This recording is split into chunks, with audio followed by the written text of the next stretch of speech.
Политиката ги разделува, парите ги обединуваат.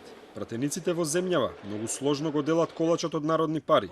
На листата на оние кои се омрсиле за патни трошоци има пратеници од сите партии, иако предводат оние од ВМРО ДПМН и од СДСМ. Од 123 пратеници, лани надомет за патни трошоци за патување со сопствено возило, зеле 88 од нив. Сумите се од 1000 па до 16.000 евра. Дури 32 пратеника, зеле над 10.000 евра.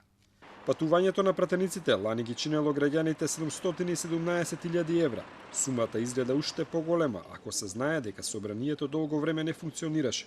10 пратеници што во минатата година зеле најмногу пари за патни трошоци, ја чинеле државата дури 150.000 евра. За таја сума би можеле да се купат меѓу 10 и 15 автомобили. Топ тема истражуваше дали овие трошоци се реални. Што ако пратениците изнајмуваат возило од рентакар компанија? За 200 дена цената што ни ја понуди една компанија е 2900 евра за возилото. Ако одиме до Гевгелија во два правци, ќе пројдеме 320 километри. Со просечна потрошувачка од 8 литри плюс патарина, вкупно ова патување би не чинело 33 евра. Ако секој ден патуваме до Гевгелија и назад во наредните 200 денови, со изнајменото возило би платиле вкупно 9500 евра. Но пратениците не патуваат со изнајмено, туку со сопствено возило. Токму за амортизација на нивните возила тие добиваат најголем дел од парите за патни трошоци. На дел од пратениците им се исплатело тоа што не живеат во главниот град на земјава.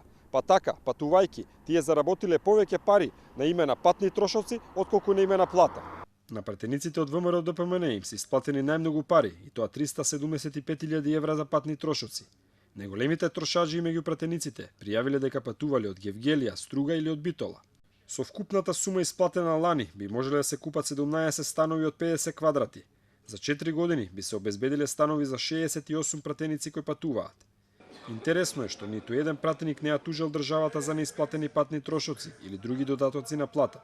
За разлика од пратениците, полицајците, на пример, имаат поднесено над 5000 тужби во последниве неколку години, со кои бараат државата да им ги исплати патните трошоци кои по закон им следуваат. Може би се расправаат за политички прашања, но без разлика од која партија доаѓаат, пратениците се едногласни кога станува збор за трошење на народните пари.